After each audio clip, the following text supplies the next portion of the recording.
Bienvenue.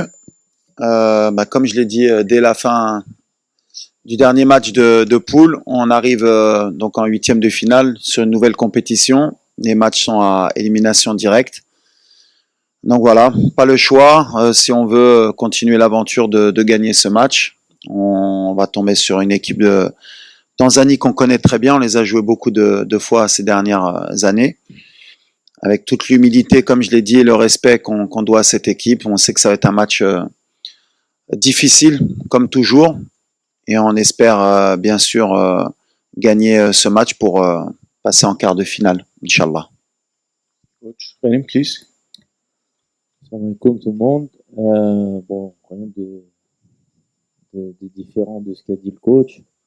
Voilà, on a passé la première étape qui était de passer les poules et de finir premier.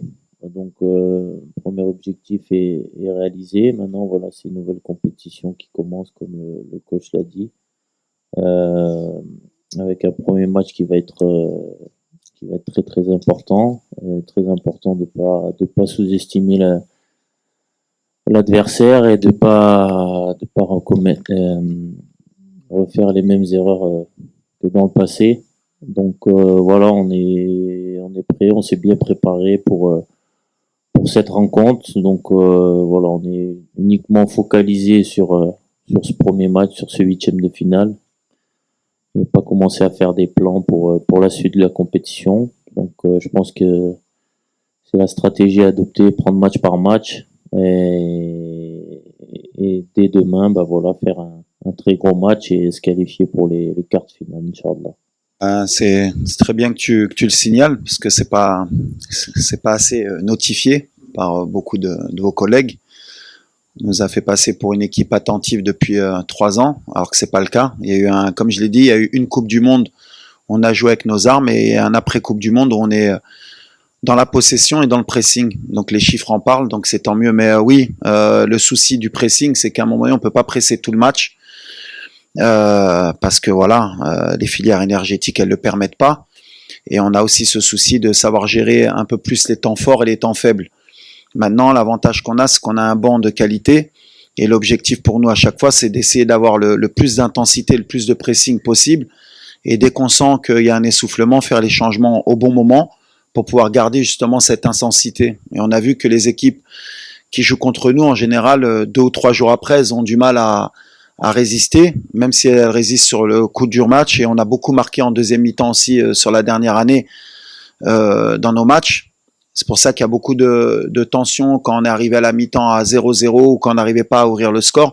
Mais en général, en deuxième mi-temps, si on garde cette intensité, on sait que l'équipe qui est en face, elle peut craquer. C'est l'objectif de ce pressing. Maintenant, plus la compétition va avancer, plus on va avoir affaire aussi à des équipes qui pourront aussi résister à ce pressing. Il faudra être très intelligent pour pas tomber dans leur piège. Non, Brahim aujourd'hui il est efficace. On est où on voulait emmener Brahim. Brahim, quand il est arrivé au mois de mars. Je m'en rappelle, c'était un match contre l'Angola et il y avait eu le fameux match de la Mauritanie. J'ai toujours dit, vous pouvez regarder en arrière sur mes conférences de presse, en général, si on revient, en général, il y a des choses qui se sont dites. J'avais dit qu'il lui fallait du temps pour s'adapter à cette équipe, à ce jeu aussi africain. On a beaucoup travaillé avec lui, j'ai beaucoup voyagé à Madrid pour faire des vidéos, pour lui faire comprendre que c'était un jeu totalement différent de l'Europe, et il devait s'adapter. Aujourd'hui, il est beaucoup plus proche de la surface, il lâche de plus en plus son ballon, il est beaucoup plus mobile, et naturellement, quand on a ce Brahim, il est efficace. De toute façon, on connaît son jeu, on connaît ses qualités. Il joue au Real de Madrid dans un des plus grands clubs au monde, donc on sait ce qu'on attend de lui. Maintenant, concernant on va dire la dépendance qu'on aurait par rapport à Brahim, Ayoub Kahabi est à 3 buts aussi. Et je l'ai toujours dit aussi précédemment, le danger peut venir de partout. Avant cette CAN, c'était Sebari qui était efficace. On a eu d'autres joueurs comme Rahimi qui ont été efficaces. On a eu Al-Khanous qui avait été efficace. Voilà. Ce qui m'intéresse, moi, c'est pas le nombre de buts que mettent mes joueurs, c'est voilà que le danger vienne de partout. Maintenant, si Brahim il reste à ce niveau-là et qu'on peut être dépendant de lui et qu'il nous ramène la CAN, en tant qu'entraîneur, je serais le plus heureux des hommes. C'est ce qui m'importe, c'est surtout le collectif. Et Brahim, il rentre dans ce collectif et on aura besoin d'un Brahim efficace. Et quand il est efficace, c'est bénéfique pour l'équipe. Ben, mon état de santé, ça va mieux, beaucoup mieux. J'ai beaucoup travaillé depuis que je me suis blessé, dès le lendemain. Travaillé physiquement, psychologiquement aussi, parce que une blessure qui arrive à ce moment de la compétition, c'était pas très très évident, mais il fallait rester positif déjà pour moi-même et pour le groupe aussi, parce que voilà, c'était important d'être présent pour l'équipe et d'avoir un rôle aussi à jouer dans le groupe en tant qu'ancien de cette équipe et toujours avoir les mots justes pour le groupe quand ça va un peu moins bien ou même quand ça va bien de pas trop s'enflammer. Donc aujourd'hui ça va mieux. Je commence à retrouver de bonnes sensations. Voilà. Le plus important c'est de revenir pour moi à 100% pour pouvoir aider l'équipe si besoin. Mais voilà, aujourd'hui la priorité c'est le groupe et voilà, peu importe que je sois là ou pas, le plus important c'est que l'équipe performe. Et voilà, après c'est à moi de me tenir prêt, donc on sait pas à l'avance qui va jouer, ça je peux vous le garantir. Donc mais voilà, moi je suis content de ma rééducation jusqu'à présent et puis voilà, pour le reste vous verrez bien. Ben, avec l'humilité, depuis le début de la compétition, j'ai dit que ça devait être, en tout cas pour nous, le Maroc, pour le staff et pour les joueurs, en tout cas, la CAN de l'humilité. Voilà, tout le monde nous donne favori. Tout le monde dit que si le Maroc ne gagne pas la CAN, c'est un échec. Si le Maroc ne gagne pas facilement, c'est un échec. Et moi, mon travail à moi et à mon staff, et aux joueurs aussi, aux cadres, aux leaders, c'est ce que je leur dis au quotidien, c'est de garder les pieds sur terre et de se rappeler pourquoi le Maroc n'a pas gagné la CAN depuis 50 ans. Et la CAN, on l'a pas gagnée depuis 50 ans parce que je pense qu'à un moment donné, on a manqué d'humilité à chaque compétition. Et donc, faut pas qu'on tombe dans ce piège. Ça va jouer que sur ça. Donc, on va rester les pieds sur terre. On va respecter cette équipe de Tanzanie qui s'est qualifiée et qui est souvent là en Coupe d'Afrique ou en qualification. C'est une équipe aussi qui grandit dans son football. Ils ont développé leurs infrastructures, ils développent leur championnat avec 2 gros clubs. Ils ont des joueurs locaux qui sont très bons, qui ont l'habitude de jouer en Afrique. Et rien que pour cela, ben, demain, ce sera pas un match facile, comme contre la Zambie, comme contre les Comores. J'ai toujours répété qu'il n'y avait pas une équipe facile, même si on ne me croit pas. Donc voilà, nous, on va jouer avec nos moyens, avec notre force, avec ce qu'on a fait depuis longtemps pour ne pas leur laisser justement l'espoir de pouvoir créer la surprise. Après, on est chez nous, on va jouer devant pratiquement 68 000 spectateurs et c'est un match à élimination directe. Et un match à élimination directe, heureusement ou malheureusement, tout est possible. C'est comme un match de coupe. Alors au Maroc, on a la Coupe du Roi, la Coupe du Trône plutôt, Kass al-Arch chez nous, la Coupe du Roi en Espagne, la Coupe de France. En Angleterre, on voit les surprises, il y a toujours des surprises. À nous de faire en sorte que demain ait pas une chance pour cette équipe. Malar Ashraf, on a toujours été clair, je crois, depuis le début de la compétition, depuis sa blessure, on a toujours bien communiqué aussi.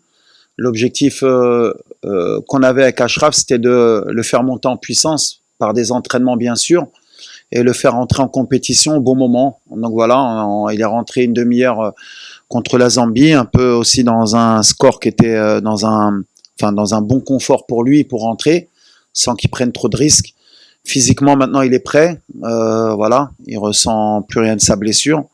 Donc, il est apte à postuler pour le match de demain. Après, c'est à moi, comme j'ai dit, de prendre la décision. Il aurait pu jouer un peu le premier match, un peu le deuxième match. J'ai pris la décision de le préparer parce que je voulais quelqu'un à 100%. Et aujourd'hui, on a le luxe, en tout cas aujourd'hui, de pouvoir se permettre à un moment donné d'avoir pu se permettre de pas pouvoir faire jouer Hakimi au moins pour les 2 premiers matchs.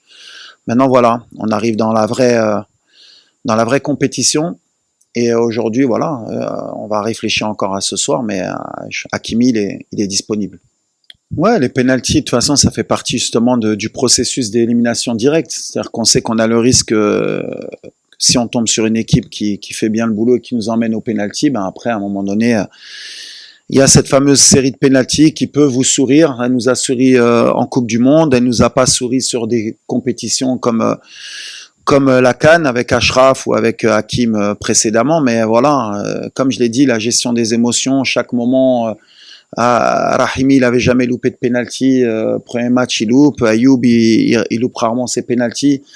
Ça après voilà, on peut les travailler comme on veut et on les travaille nous souvent à l'entraînement avec des challenges.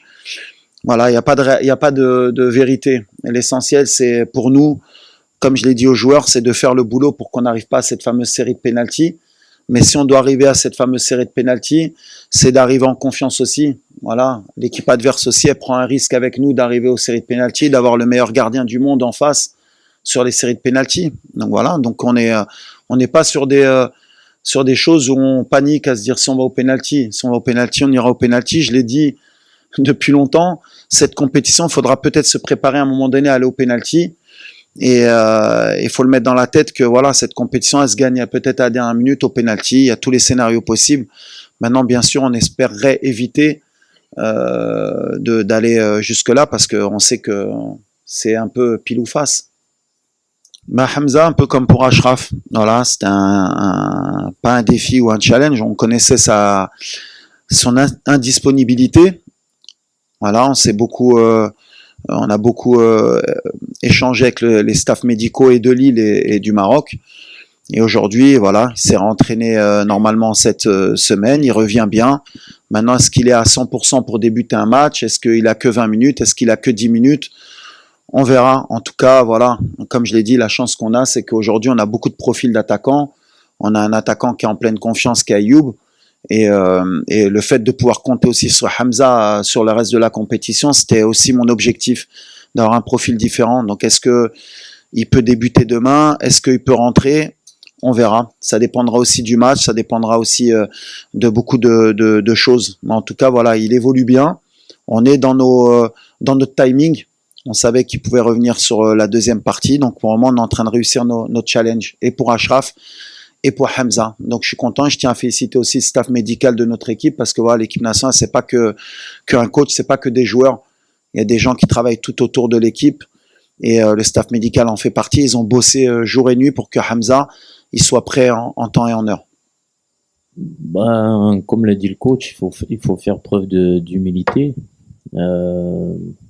Et comme j'ai dit au tout début, malheureusement dans le passé, on a eu certains déboires parce que on en a peut-être manqué à un moment donné où on s'est fait éliminer de la compétition par des équipes qui étaient censées être footballistiquement inférieures à nous et parce que on n'a pas fait forcément ce qu'il fallait pour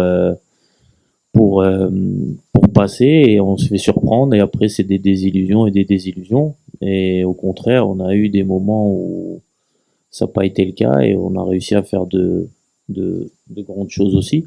Donc je pense que ce qui est important, on le répète, je pense que le coach vous l'a répété aussi depuis un certain moment, c'est l'état d'esprit. Il n'y a pas à calculer. Je pense qu'aujourd'hui, je ne vais pas dire qu'on s'en fout un peu, mais c'est le cas. C'est peu importe l'adversaire, le principal c'est nous et les ingrédients qu'on va mettre chaque match pour aller au bout. Donc il faut avoir le même état d'esprit, que ça soit peu importe l'équipe qui va se dresser contre nous. Je pense que le mental et la discipline qu'on va mettre chaque match, ça fera la différence parce qu'après les qualités footballistiques, je pense que on les a. On a des joueurs de grande qualité qui jouent dans les meilleurs championnats, que ce soit en Europe, en Afrique, même en Asie. Donc le plus important, c'est d'être prêt à partir du moment où on va être prêt mentalement, à sacrifier. Le football, on sait jouer au foot. Je pense que ça, c'est indéniable quand on voit les joueurs qu'on a. Donc ça, c'est l'aspect où on insiste le plus, nous, les cadres, surtout auprès des jeunes, parce que voilà, pour beaucoup, c'est une première CAN, aussi qui est au pays. Donc ça peut être à la fois un peu de stress ou aussi de l'insouciance de pas savoir ce que représente la Coupe d'Afrique, encore plus au Maroc. Donc c'est important de garder ce message-là, et on l'a vu sur le dernier match où on a été plus consistant pendant les 90 minutes, et au final, voilà, je pense que nous on a pris du plaisir, les gens qui étaient au stade ont pris du plaisir, et au final, à la fin, tout le monde était content. Donc c'était le principal. Et après, concernant la CAN, c'est vrai que ça va faire un changement parce qu'on est habitué à des CAN tous les 2 ans. Après, je pense que d'un point de vue aussi individuel, au niveau des joueurs, ça peut être quelque chose de bien aussi vis-à-vis des clubs. On sait que pour certains, ça a souvent été un frein dans leur carrière. Donc là, ça laisse un peu plus de temps aussi. Donc ça permettra peut-être de voir encore plus de joueurs africains dans les grands clubs, et que les clubs arrêteront de trouver l'excuse de la Coupe d'Afrique. Donc après voilà, c'est une fête qu'on aime bien quand même, la CAN, à chaque fois, parce que c'est un moment de convivialité, avec toujours une bonne ambiance, une bonne atmosphère, que ce soit dans les stades ou autour. Donc ça va manquer, mais après je pense que pour le foot aussi et pour les joueurs, c'est quelque chose qui sera bien, et ça va amener une valeur encore plus spéciale à la Coupe d'Afrique. Bah Ayoub, alors moi je peux bien en parler d'Ayoub parce que j'étais entraîneur du FUS quand il jouait au RAC de Casablanca, et d'ailleurs j'ai souhaité le recruter au FUS de Rabat. Pour l'anecdote, d'ailleurs c'est le président du RSB Berken qui me l'a piqué au dernier moment. Et il a bien fait, parce que derrière, il avait mis, je crois, 20 buts en championnat, il avait été meilleur buteur du CHAN. C'est un parcours atypique, et je pense que c'est le meilleur exemple pour les jeunes Marocains. Le parcours de résilience d'Ayoub. C'est quelqu'un, comme vous avez dit, qui a joué dans les catégories amateurs, qui était charpentier, qui jouait arrière-gauche à un moment donné, qui a été mis attaquant. Moi, je me rappelle pourquoi je voulais le recruter. Il avait mis 2 buts en Coupe du Trône face à mon équipe. Et j'avais souhaité le recruter parce qu'on sentait le talent brut. C'est quelqu'un qui a eu des hauts et des bas et qui a jamais abandonné. Et Ayoub, par exemple, c'est quelqu'un que j'ai pas appelé pour la Coupe du Monde en 2022 alors qu'il avait fait les qualifications. Et il a rien dit. Il s'est battu. Il a retravaillé. Il a fait des bons choix de club. Et aujourd'hui, c'est l'attaquant de l'équipe nationale, et ça marche bien pour lui. Comme quoi, le travail, le silence, comme il l'a fait, ça prouve toute l'humilité qu'il a. Quand je parlais d'humilité tout à l'heure, si je peux donner un mot qui peut décrire Ayoub Kahabi, c'est humilité. Il sait d'où il vient, il sait où il veut aller, et c'est un super mec humainement. Quand je l'ai pas pris à la Coupe du Monde, il a jamais rien dit. Il a dit ok, j'accepte, coach, je vais travailler pour revenir plus fort. Et c'est ce qu'il a fait. Et pour les jeunes Marocains qui n'ont pas une carrière, qui n'ont pas fait de centre de formation et qui sont charpentiers ou autres, voilà, le rêve il est possible. Et quand on peut permettre à des enfants de rêver, eh ben faut valoriser ce genre de joueurs. Donc Ayoub aujourd'hui, tout à l'heure on parlait de Brahim. Voilà, Ayoub il fait partie aussi de ces joueurs qui vont faire rêver des jeunes Marocains. Et je suis très fier de lui aujourd'hui, et je pense que c'est un joueur exemplaire.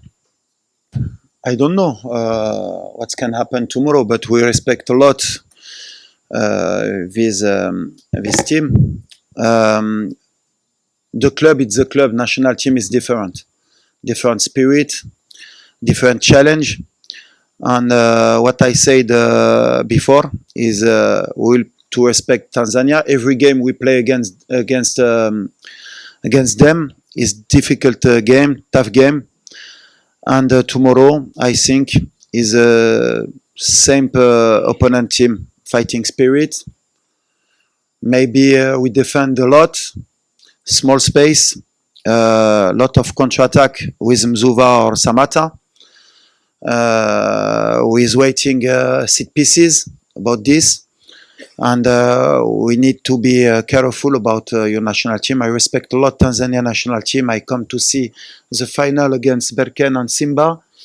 You have a different player because the team is playing the Chan. You have only 4 player is playing. You have 8 player is play outside of the country. And it's different team, but also we want to play same like before and to win this confrontation, Inch'Allah. Oui, il y a eu quelques changements. Après, il y a des changements qu'on fait par rapport à l'adversaire, il y a des changements qu'on fait par rapport aussi aux animations offensives qu'on veut mettre en place. Quand on a Mazraoui à gauche, c'est pas comme quand on a Salah Din.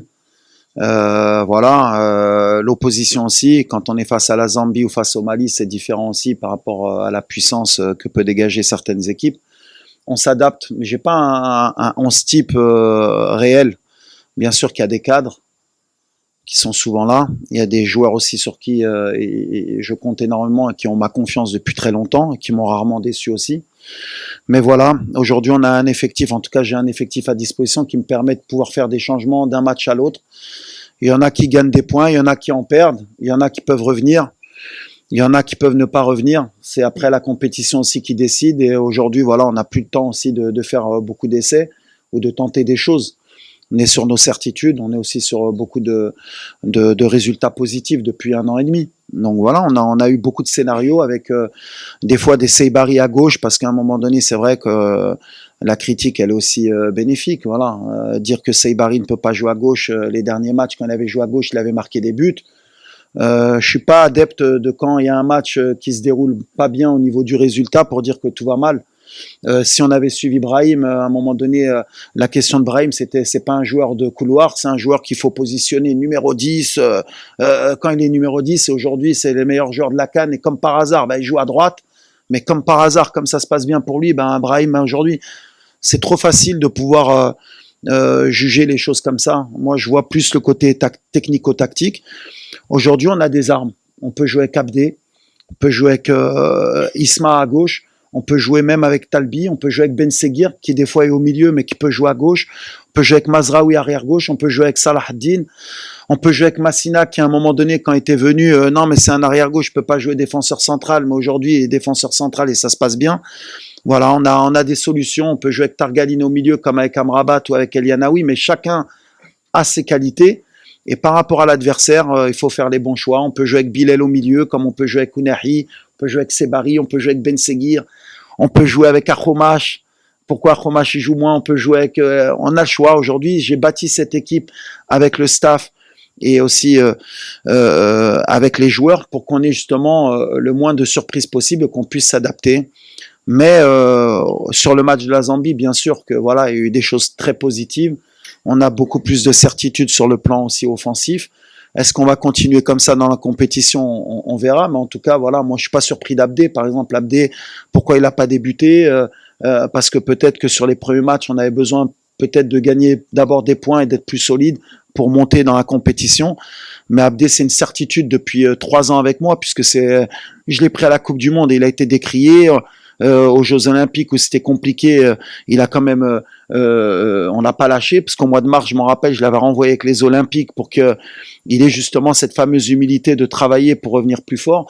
Mais c'est quelqu'un sur qui j'ai pas mis un billet, c'est plus qu'un billet. Je sais que c'est un joueur de talent et qui est capable, qui va grandir encore, qui va être encore plus fort dans les années à venir.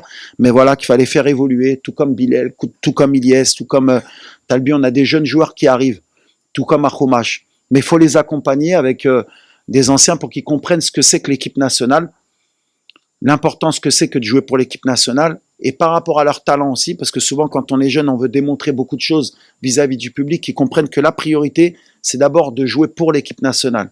Et après, dans leur qualité, de les démontrer, de les appliquer pour qu'ils puissent briller en équipe nationale. Mais aujourd'hui, moi, j'ai le choix du roi, on va dire. J'ai un effectif, j'ai 28 joueurs aujourd'hui, puisque Romain est en train de revenir, Igamen est en train de revenir. Donc à l'arrivée, sur 28, j'en ai 11 à poser, donc il y en a 17.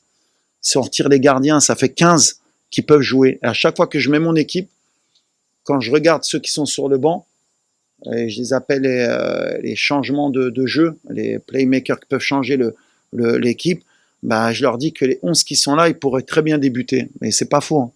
Non, bah déjà, on a la chance d'avoir des supporters aux quatre coins du monde, j'ai envie de dire. Donc ça, c'est une force pour nous. Après, voilà, c'est comme on l'a déjà dit, on sait qu'on est favori dans ce match. Mais comme l'a dit le coach, comme j'ai dit aussi, il faut qu'on aborde ce match avec beaucoup d'humilité, beaucoup d'envie, et c'est pas de se focaliser sur l'adversaire, mais uniquement sur nous-mêmes, et sur les ingrédients qu'on va mettre pendant ce match, pour aller se qualifier en quart de finale. Donc je pense que aujourd'hui on a tous conscience de l'enjeu de cette CAN au Maroc, et voilà, on a un objectif qui est clair et précis, et demain voilà, on a un prochain obstacle qui est la Tanzanie, et on va tout faire pour franchir cet obstacle en proposant un beau jeu, et en ayant la bonne attitude sur le terrain pour montrer les valeurs qui sont les nôtres et qui nous animent depuis un petit moment, et depuis le début de la compétition, même si au début on était un peu critiqué, mais voilà, on est en confiance pour ce match de demain, et voilà, Inch'Allah, ça va bien se passer, et puis on va passer en quart de finale. Non, mais ça, c'est... Chacun fait son équipe type.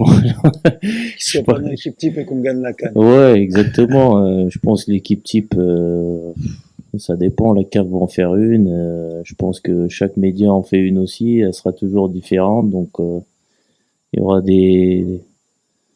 toujours des absents, peut-être des gens qui seront toujours là. Le plus important, c'est pas l'équipe type, mais c'est qu'on remporte le trophée. Donc, je pense que tout le monde ici aimerait avoir 11 Marocains dans l'équipe type, mais je suis pas sûr que ça sera le cas. Je sais pas si c'est déjà arrivé dans l'histoire du foot qu'une équipe ait tous ses joueurs dans une équipe type.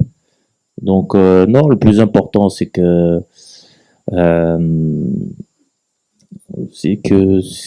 remporte le trophée. Après, équipe type, pas équipe type, ça c'est superficiel, on va dire.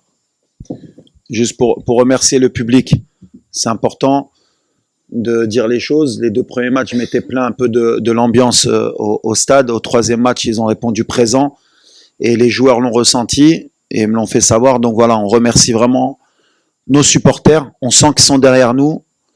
C'est pas le moment aujourd'hui d'aller à gauche, à droite. On doit être tous soudés.